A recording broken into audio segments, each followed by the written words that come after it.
আসসালামু আলাইকুম। স্যার আসসালামু আলাইকুম স্যার। ওয়ালাইকুম আসসালাম। ভালো আছো তোমরা? Yes sir. স্যার আপনি কেমন আছেন? আলহামদুলিল্লাহ, আল্লাহ রাখছে। দোয়া করবা, হ্যাঁ? Yes sir. আচ্ছা, আজকে হলো আমাদের এই চ্যাপ্টারের 11 নাম্বার ক্লাস 11। তোমাদের 4 জন মাত্র দেখতে পাচ্ছি। তারপরে আমি শুরু করে দিই, ওরা হয়তো আসবে এর মধ্যে। এখানে যেটা বলা হচ্ছে, এই অধ্যায়ের আলোচ্য বিষয়সমূহকে প্রধানত 6টি অংশে আমরা ভাগ করেছিলাম, আগেই বলছি। তো এই ভাগগুলির মধ্যে আমরা আজকে হলো ষষ্ঠ অংশ, যেটা নবদান বই, এটাই আসলে আজকে আমাদের আলোচনার বিষয়।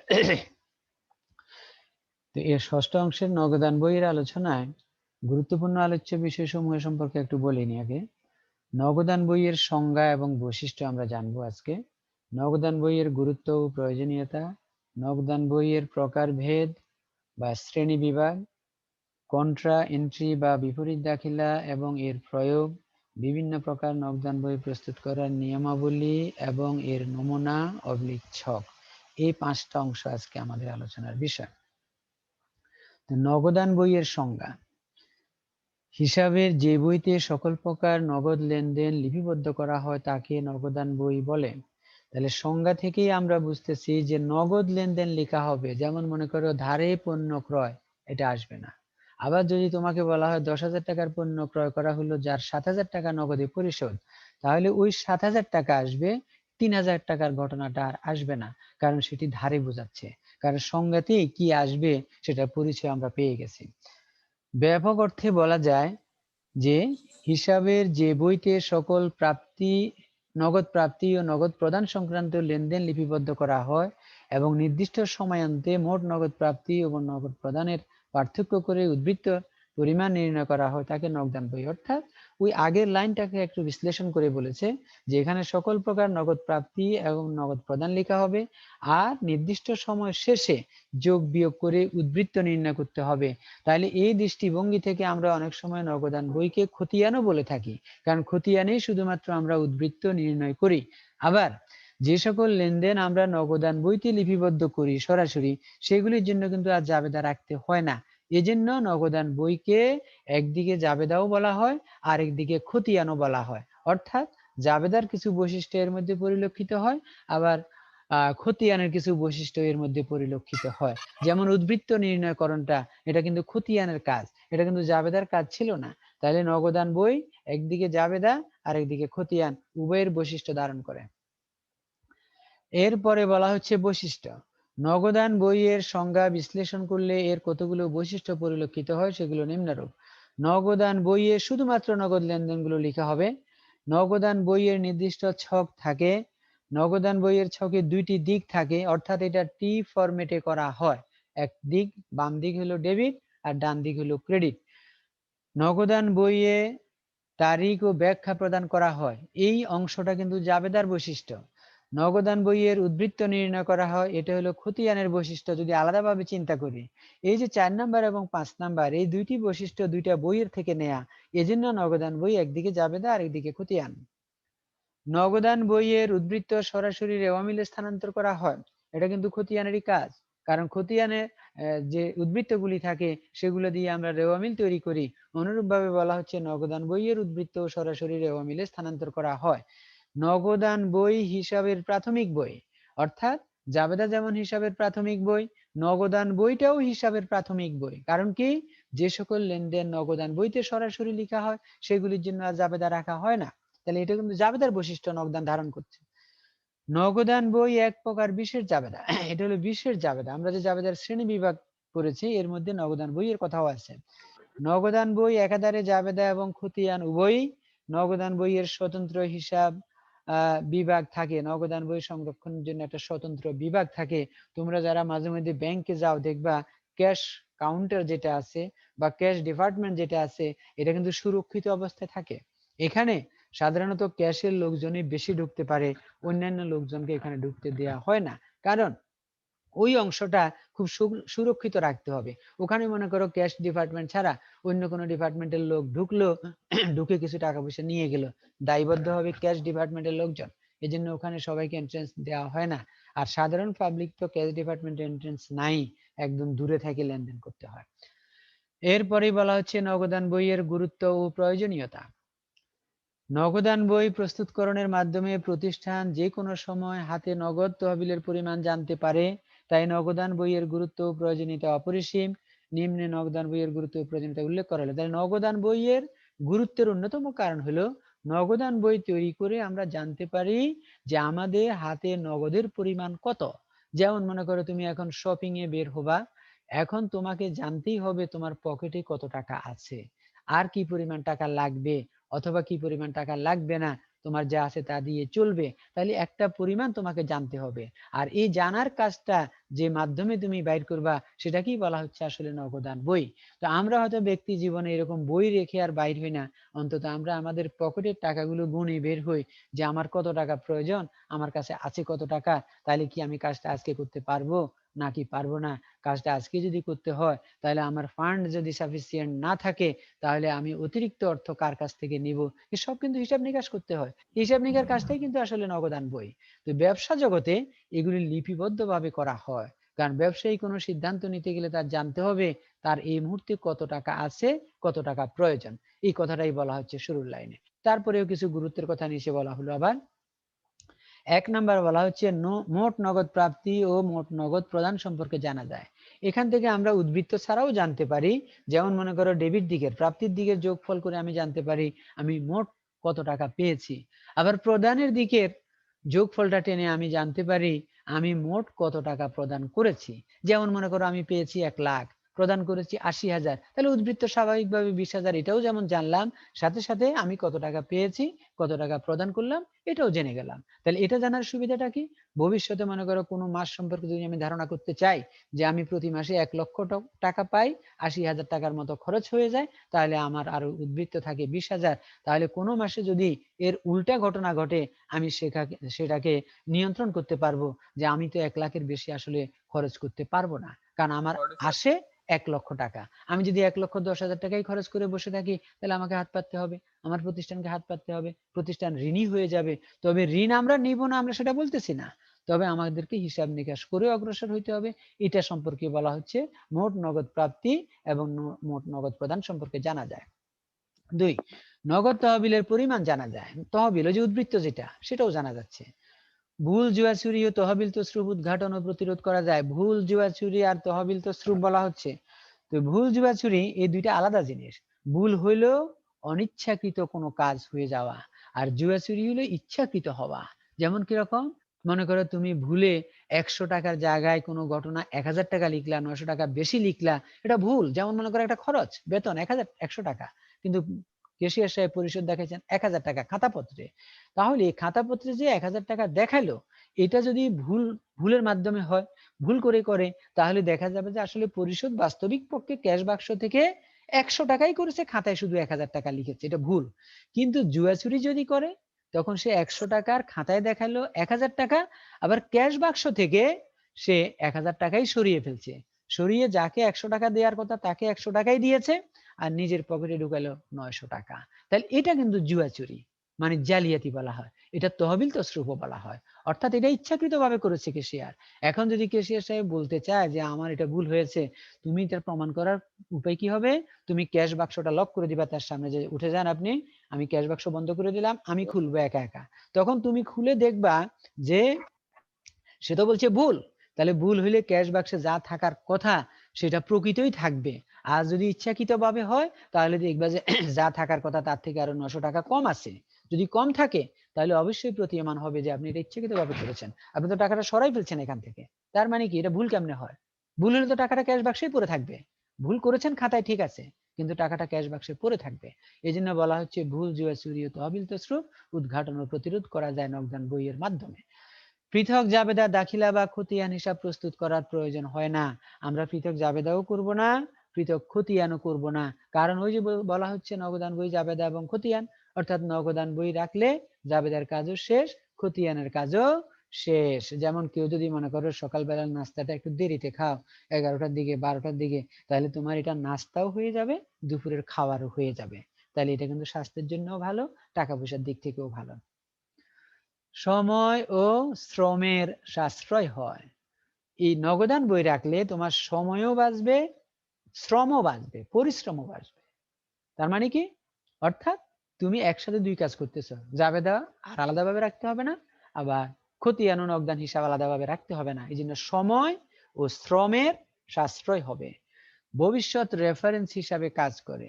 এটা ভবিষ্যৎ রেফারেন্স মানে কি? ভবিষ্যতে যদি কোথায় কোনো মামলা মোকদ্দমা হয় অথবা কোনো দেনাদার পাওনাদার যদি কোনো লেনদেন নিয়ে তোমার সাথে ঝামেলা করতে চায়, তুমি এটা রেফারেন্স হিসেবে দেখাতে পারবা, দেখেন আপনি যেদিন টাকাটা দিয়েছেন আমি সেদিনে আমার নগদান বইতে লিখেছি তারিখ অনুসারে, ঝামেলা কোথায় আছে দেখা। ভবিষ্যৎ তথ্যের উৎস পাওয়া যায়, যেমন নগদ, ব্যাংক, বাট্টা ইত্যাদি। সরি, বিভিন্ন তথ্যের উৎস পাওয়া যায়। অর্থাৎ নগদান বইতে, বিশেষ করে 3 ঘর নগদান বইতে আমরা নগদান ঘর রাখি, ব্যাংকের ঘর রাখি, বাট্টার 2টা ঘর থাকে। ডেবিট দিকের বাট্টাটা হলো প্রদত্ত বাট্টা, ক্রেডিট দিকের বাট্টাটা হলো প্রাপ্ত বাট্টা। তাহলে মোট 4 ধরনের তথ্য আমরা এখানে একসাথে পেয়ে যাচ্ছি। আমাদের নগদ টাকার উদ্বৃত্ত কত, আমাদের ব্যাংকের টাকার উদ্বৃত্ত কত, আমাদের প্রদত্ত বাট্টার পরিমাণ কত, আমাদের প্রাপ্ত বাট্টার পরিমাণ কত, এই সবই কিন্তু আমরা একসাথে পেয়ে যাব। এই জন্য বলা হচ্ছে বিভিন্ন তথ্যের উৎস পাওয়া যায়। সিদ্ধান্ত গ্রহণের সহায়তা পাওয়া যায়। যে কোনো সিদ্ধান্ত, আমি একটা বিনিয়োগ করব, কত টাকা বিনিয়োগ করব, কত টাকা আছে, খুব সহজে সিদ্ধান্ত গ্রহণের সহায়তা পাই আমরা। অলস অর্থের ব্যবহার করা যায়। ক্যাশ বাক্সে যদি বেশি টাকা পড়ে থাকে, এই টাকাটা যদি তুমি সার্কুলেট করতে না পারো, এটা ব্যবসায় খাটাইতে না পারো, তাহলে কিন্তু তোমাদের লাভ আসলে সর্বোচ্চ হবে না। তাহলে ক্যাশ বাক্সে যদি অলস টাকা থাকে, অর্থাৎ তোমার হাতে যদি অনেক টাকা পড়ে থাকে, তুমি চিন্তা করতে হবে না এই টাকাটা আমি বিনিয়োগ করে ফেলবো। কারণ টাকা ফেলে রাখলে একদিকে হলো টাকার মানি ইনফ্লেশনের কারণে, মুদ্রাস্ফীতির কারণে টাকার মূল্য কমে যায়। যেমন মনে করো আজ থেকে 49 বছর আগে, দ্যাট ইজ আমি স্বাধীনতার পূর্বের কথা বলতেছি, সেই সময়ে যদি কেউ একটা টাকা জমা করে, সেই 1 টাকা হয়তো বর্তমানে একদম নিচ্ছিন্নই হয়ে যেত, অর্থাৎ এটা থাকতোই না, বা যত্ন করে রাখলে 1 টাকা দিয়ে 1 টাকাই পাইতো সে। 1 টাকা তো আর কেউ 2 টাকা দিবে না তাকে। কিন্তু তুমি এখন দেখো, সেই সময়ে 1 কেজি চালের দাম ছিল 1 টাকা বা 1 টাকা 25 পয়সা। তো আমরা 1 টাকাই ধরলাম। তাহলে এখন বর্তমানে 1 কেজি চালের দাম, মোটা চালের দামও 40-50 টাকা।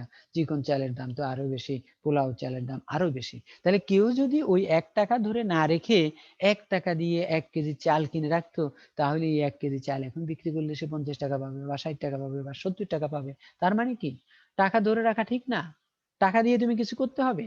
আমরা যারা কমার্সে পড়ি, আমরা এটা সবসময় ভাবি যে টাকা রাখা যাবে না। কারণ টাকা সবসময় ডিভ্যালুয়েশন হয়, মানির ইনফ্লেশনের কারণে হয়, পণ্যদ্রব্যের দামের বৃদ্ধির কারণে হয়। যেকোনো কারণেই হোক টাকা অবমূল্যায়ন হইতেই থাকে, এবং শেষ পর্যন্ত অবমূল্যায়ন হইতে হইতে বর্তমান যুগে এসে দেখবে যে এটা তোমার কাছে আর কিছুই না।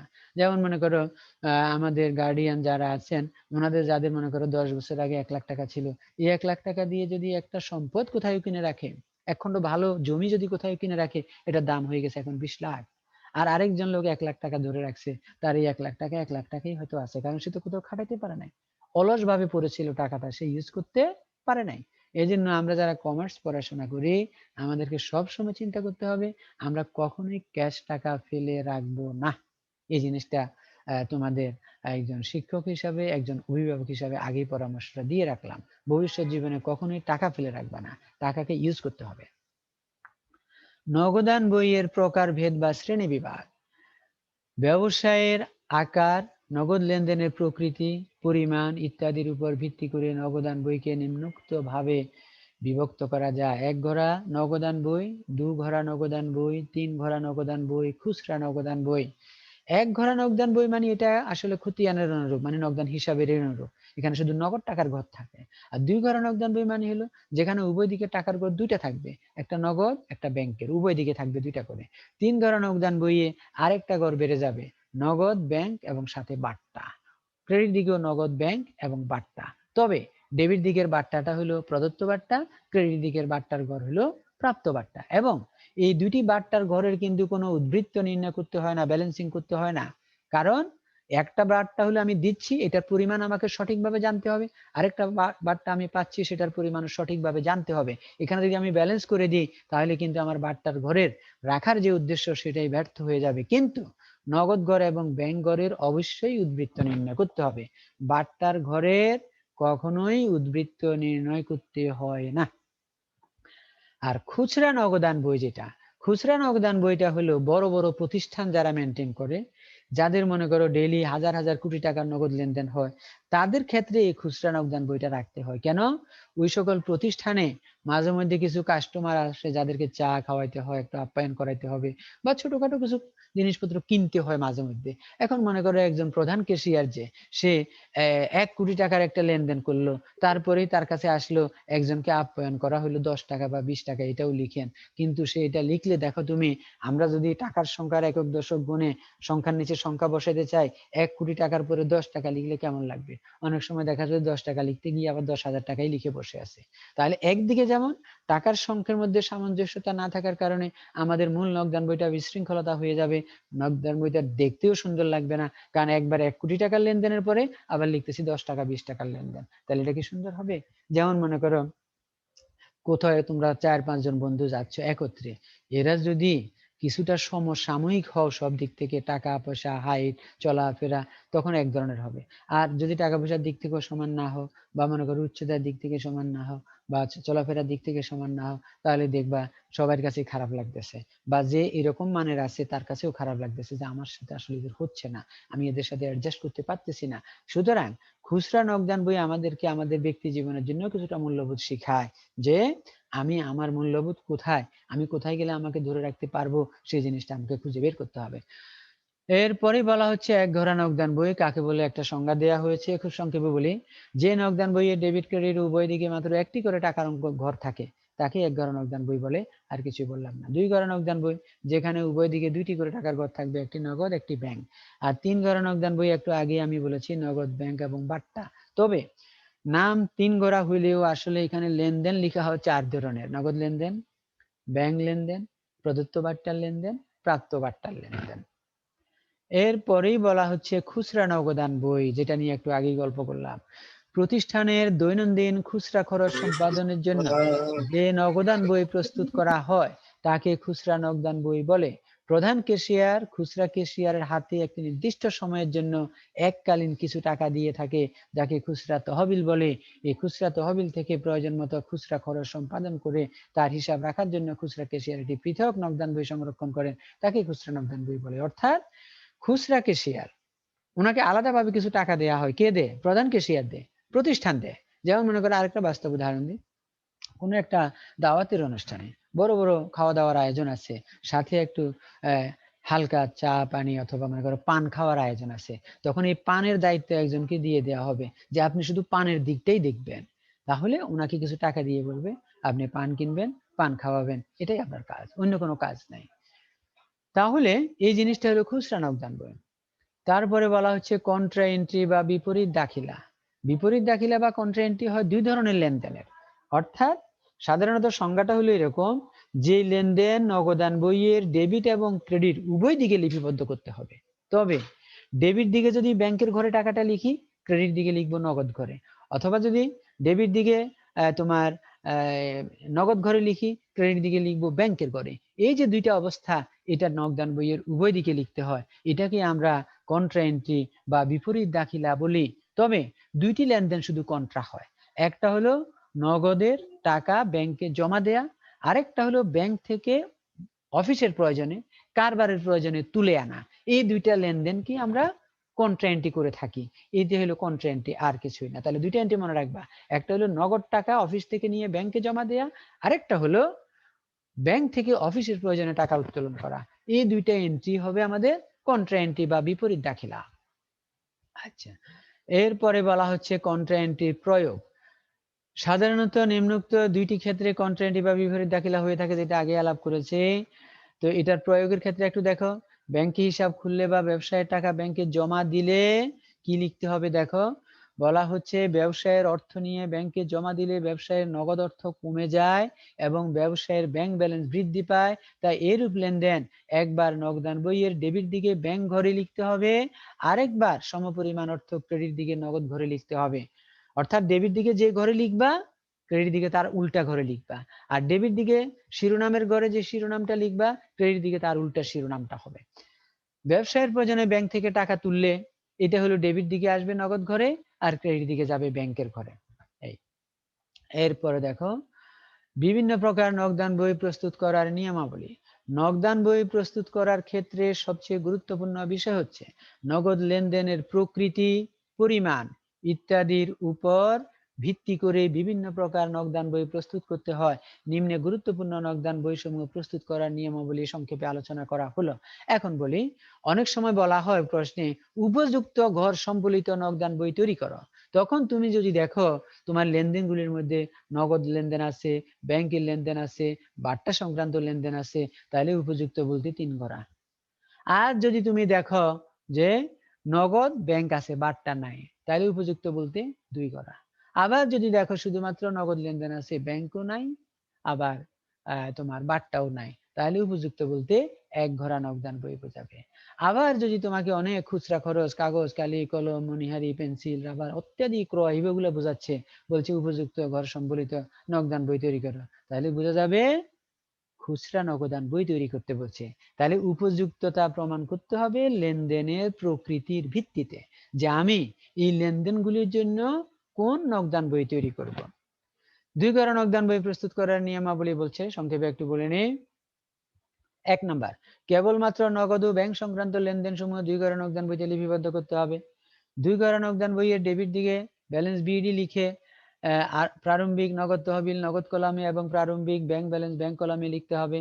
3 নাম্বার বলা হচ্ছে প্রারম্ভিক ব্যাংক জমাতিরিক্ত থাকলে তার 2 ঘোড়া নগদান বই ক্রেডিট দিকে ব্যালেন্স বিডি লিখে ব্যাংক কলামে লিখতে হবে। যদি ব্যাংক জমাতিরিক্ত থাকে, হ্যাঁ, অথবা ব্যাংক ব্যালেন্স লিখে ক্রেডিট লিখা থাকে, তখন লিখতে হবে ব্যালেন্স বিডি শিরোনামে 2 ঘোড়া নগদান বই ক্রেডিট দিকে ব্যাংকের ঘরে টাকা লিখতে হবে।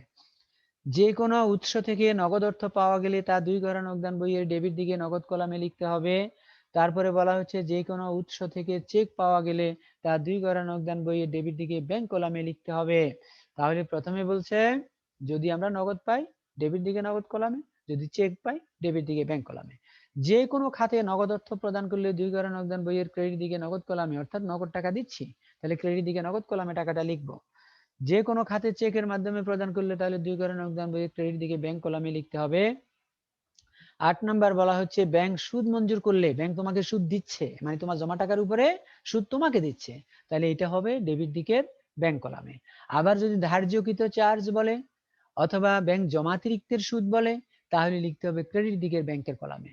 10 নাম্বার বলা হচ্ছে কন্ট্রাএন্ট্রি বা বিপরীত দাখিলাকে আলাদাভাবে চিহ্নিত করার জন্য হিসাব ভুক্তির সময় উভয় পাশে ক বা সি লিখতে হবে। অর্থাৎ যখন কন্ট্রাএন্ট্রি গুলো আসবে তখন উভয় দিকে হয় বাংলাতে ক অথবা ইংরেজি বর্ণকে বাংলা করে সি শব্দ লিখতে হবে। দ্যাট ইজ এটা কন্ট্রা, এই জিনিসটা বোঝানোর জন্য। সর্বশেষে নগদ ও ব্যাংক ঘরের উদ্বৃত্ত নির্ণয় করতে হয় যাতে নগদান এবং ব্যাংক জমা বা ব্যাংক জমাতিরিক্ত হিসাবে গণ্য হয়। অর্থাৎ সর্বশেষ যখন সব লেনদেনগুলি লিখা হয়ে যাবে তখন আমরা নগদ ঘর এবং ব্যাংক ঘরের যোগ বিয়োগ করে ব্যালেন্স নির্ণয় করব।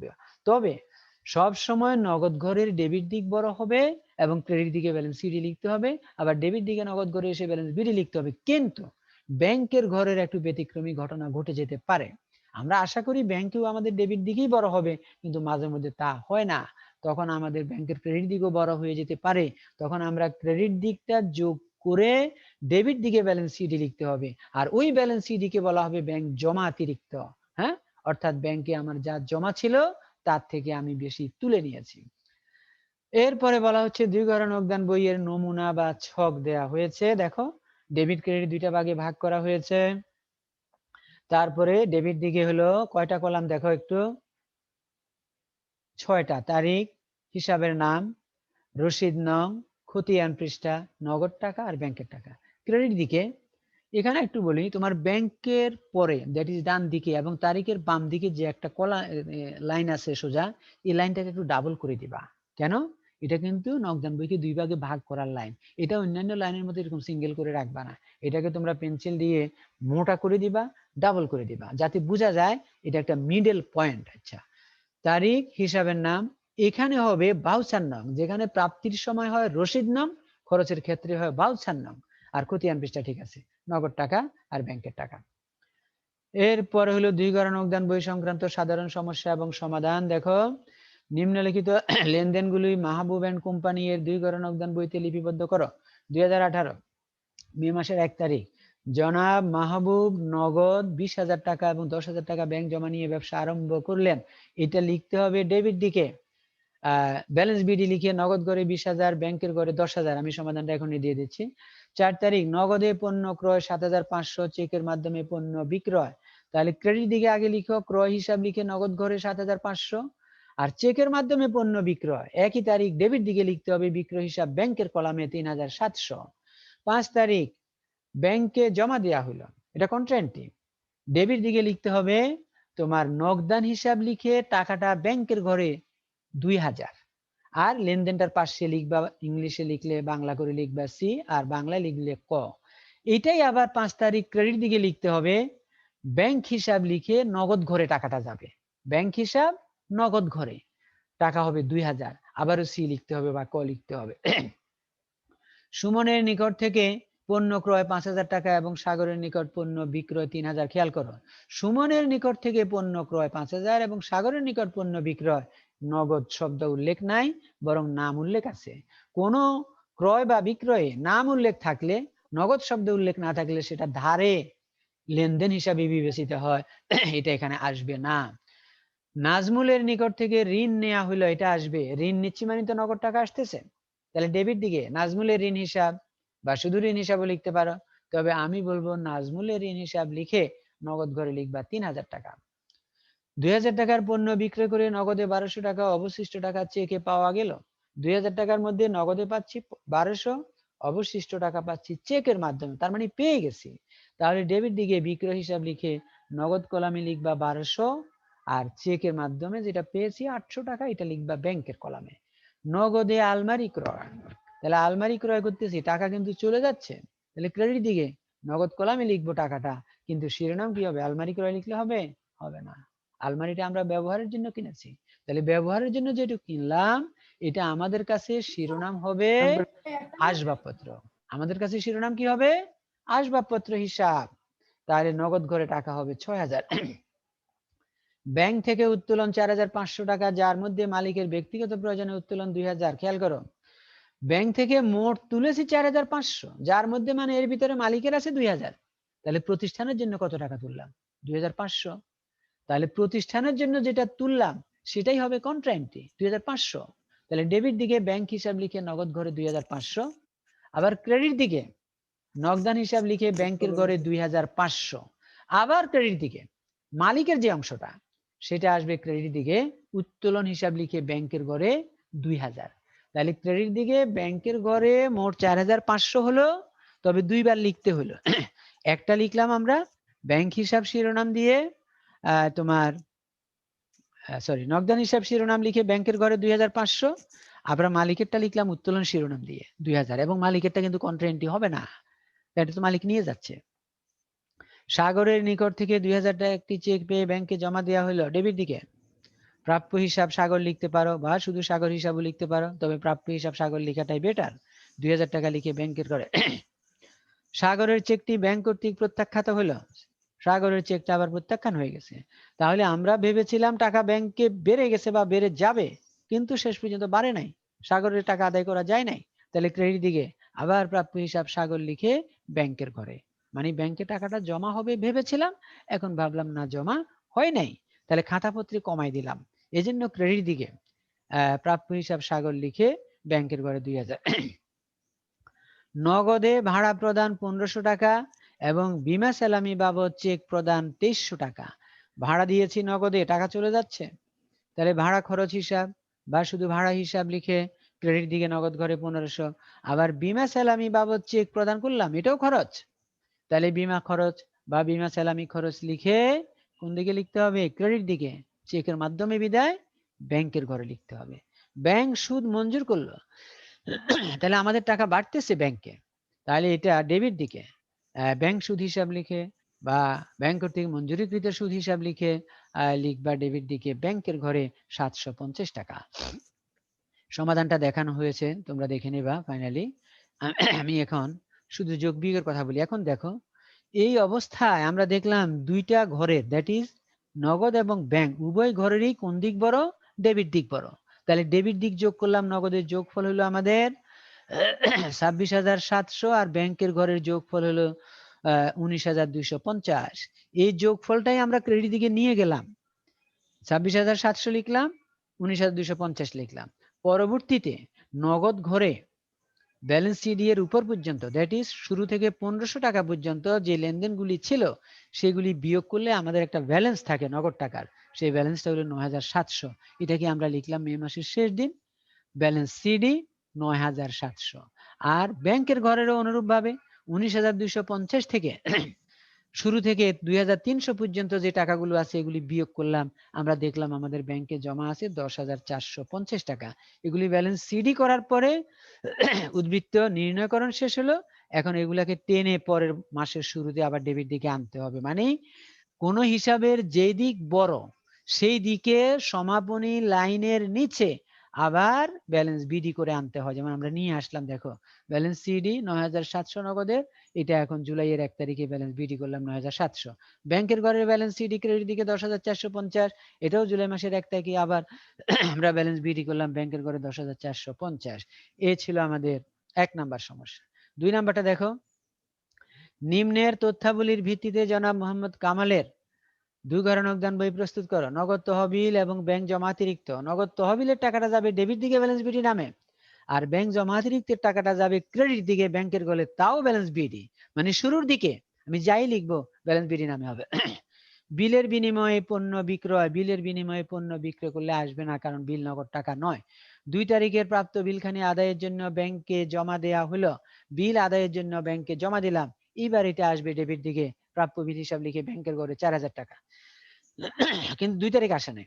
ব্যক্তিগত প্রয়োজনে ব্যাংক থেকে উত্তোলন করা হলো, এটা ক্রেডিট দিকে, উত্তোলন হিসাব লিখে ব্যাংকের ঘরে 2,000। 3 তারিখে ব্যাংকে জমাকৃত বিলটি প্রত্যাখ্যান হলো, আবার ক্রেডিট দিকে।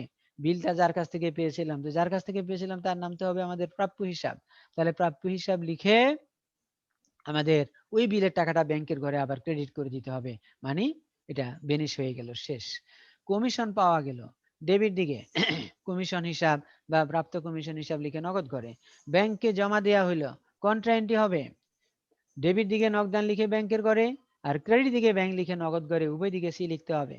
অফিসের জন্য ব্যাংক থেকে উত্তোলন করা হলো, কন্ট্রা এন্ট্রি হবে ডেবিট দিকে ব্যাংক হিসাব লিখে নগদ ঘরে, আবার ক্রেডিট দিকে নগদান হিসাব লিখে ব্যাংকের ঘরে 1500 টাকা কন্ট্রা এন্ট্রি হবে, সি লিখতে হবে। পণ্য বিক্রয় করে নগদ 7,500 টাকা পাওয়া গেল, বিক্রয় হিসাব লিখে ডেবিট দিকে নগদ করে 7,500। আরিফ এন্ড কোম্পানিকে চেকের মাধ্যমে 2500 টাকা পরিশোধ করা হলো, ক্রেডিট দিকে। প্রদেয় হিসাব আরিফ এন্ড কোম্পানি লিখতে পারো, অথবা শুধু আরিফ এন্ড কোম্পানিও লিখতে পারো, ক্রেডিট দিকে ব্যাংকের ঘরে লিখতে হবে। 2,500 টাকার একটি প্রাপ্য বিল নগদে আদায় হইলো এবং আদায়ে আমাদের স্বীকৃত 3,000 টাকার একখানি প্রদেয় বিল পরিশোধের জন্য ব্যাংকের প্রতি নির্দেশ দেওয়া হলো। 2টা ঘটনা, একটা হলো প্রাপ্য বিল নগদে আদায় হয়েছে, তাহলে ডেবিট দিকে 18 তারিখ প্রাপ্য হিসাব লিখে নগদ ঘরে, আবার আমাদের স্বীকৃত 3,000 টাকার একখানি বিল পরিশোধের জন্য ব্যাংকের প্রতি নির্দেশ, এটা ব্যাংকের মাধ্যমে যাবে, তাহলে ক্রেডিট দিকে প্রদেয় বিল হিসাব অথবা প্রদেয় নোট হিসাব, এখানে যদি বিল লিখছো তোমরাও বিল লিখো, প্রদেয় বিল হিসাব লিখে ব্যাংকের ঘরে 3,000 টাকা। চেকে বাড়ি ভাড়া প্রদান 2500 এবং নগদে বেতন প্রদান, বাড়ি ভাড়াটা চেকে দিলাম, তাহলে ক্রেডিট দিকে 28 তারিখ বাড়ি ভাড়া হিসাব বা বাড়ি ভাড়া খরচ হিসাব লিখে ক্রেডিট দিকে তোমার ব্যাংকের ঘরে 2500, আর বেতন খরচ বা বেতন হিসাব লিখে ক্রেডিট দিকে নগদ ঘরে 2,000, দুইটাই খরচ। ব্যাংক জমাতিরিক্তের সুদ, ব্যাংক জমাতিরিক্তের সুদ মানে আমাদের থেকে কেটে নিচ্ছে, এটা আমাদের খরচ, তাহলে এটা লিখতে হবে ব্যাংক ধার্যকৃত সুদও লিখতে পারো বা ব্যাংক জমাতিরিক্তের সুদ বা ব্যাংক সুদ খরচ হিসাবও লিখতে পারো, যাই লিখো তুমি। ক্রেডিট দিকে ব্যাংকের ঘরে যাবে 500 টাকা। হাতে নগদ 2,500 টাকা রেখে অবশিষ্ট টাকা ব্যাংকে জমা দাও। হাতে রাখতে হবে 2500 টাকা, বাকি টাকাটা ব্যাংকে জমা দিতে হবে, তাহলে ব্যাংকে জমা দেওয়ার জন্য একটা কন্ট্রা এন্ট্রি করতে হবে, কিন্তু আমরা জানি না কত টাকার কন্ট্রা এন্ট্রি করতে হবে, তাহলে এই মুহূর্তে কি করতে হবে, আমি তো সমস্ত লেনদেন লেখা শেষ, শুধু একটা কন্ট্রা এন্ট্রি করা বাদ আছে এবং সেই টাকাটা কত এটা জানা নাই। কি করতে হবে এই মুহূর্তে, ডেবিট দিকের নগদ ঘরের যত টাকা আমি লিখেছি সবগুলা যোগ করব, যোগফল থেকে ক্রেডিট দিকের নগদ ঘরে যত লিখেছি সব বাদ দিয়ে দিব, বাদ দিয়ে যেটা আসবে সেটাই হওয়ার কথা আমার স্বাভাবিক উদ্বৃত্ত, কিন্তু এটাকে আমি উদ্বৃত্ত নামে লিখবো না, ওই উদ্বৃত্ত থেকে আমি হাতে রাখতে পারবো মাত্র 2500 টাকা, তখন বাকি টাকাটা ব্যাংকে জমা দেওয়ার কন্ট্রা এন্ট্রি করতে হবে, আর এন্ট্রিটা হবে ডেবিট দিকে ব্যাংক হিসাব লিখে ডেবিট দিকে নগদান হিসাব লিখে ব্যাংকের ঘরে, আর ক্রেডিট দিকে ব্যাংক হিসাব লিখে নগদ ঘরে, এই টাকাটার জন্য একটা খসড়া আছে, আমি তোমাকে দেখাচ্ছি এখনই। দেখো কিভাবে করা হলো। দেখো, মোট নগদ প্রাপ্তি, দ্যাট ইজ ডেবিট দিকের মোট যোগফল ৩৯,০০০ টাকা, যোগফল এটা, বা মোট নগদ প্রদান, দ্যাট ইজ ক্রেডিট দিকের যোগফলটা ৪৫০০। তাহলে আমাদের সমাপনী উদ্বৃত্ত স্বাভাবিকভাবে হওয়ার কথা ৩৪,৫০০ টাকা, এটাই আমরা ব্যালেন্স শিটে লিখে ফেলতাম। কিন্তু আমাদেরকে একটা লেনদেন অন্যভাবে বলছে যে হাতে রাখতে হবে মাত্র ২৫০০ টাকা, কিন্তু আমাদের হাতে এখন আছে ৩৪,৫০০ টাকা।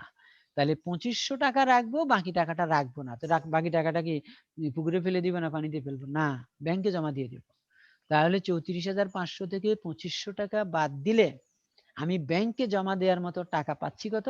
৩২,০০০। আর এই ৩২,০০০ টাকাই দেখো অঙ্কের সমাধানে এটা কন্ট্রাএন্ট্রি হিসাবে দেখানো হয়েছে। ৩০ তারিখ ডেবিট দিকে দেখো নগদান হিসাব লিখে খতিয়ান পৃষ্ঠায় ক লেখা হয়েছে ৩২,০০০ টাকা ব্যাংকের করে। আবার ক্রেডিট দিকে ৩০ তারিখ ব্যাংক হিসাব লিখে তোমার দেখো নগদ গড়ে ৩২,০০০ টাকা, এটা কন্ট্রাএন্ট্রি। এরপরে এবার স্বাভাবিক গতিতে একটা যোগ বিয়োগ হয়েছে, অর্থাৎ এইবারকার যোগ বিয়োগ হলো ব্যালেন্স নির্ণয় করার জন্য যোগ বিয়োগ হয়েছে।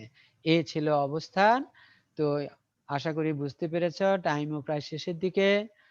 তোমাদের কারো প্রশ্ন আছে কিনা একটু সময় দিব, শুধু 1 মিনিট দেয়া যাবে শুধু। কারো প্রশ্ন আছে? নাই। আজকে পার্টিসিপেন্ট দেখা যাচ্ছে 31, আমাকে বাদ দিলে 30। ওকে, কারো প্রশ্ন নাই মনে হচ্ছে, বন্ধ করে দিচ্ছি। সবাইকে অনেক অনেক ধন্যবাদ। আসসালামু আলাইকুম। আসসালামু আলাইকুম স্যার। ওয়ালাইকুম আসসালাম।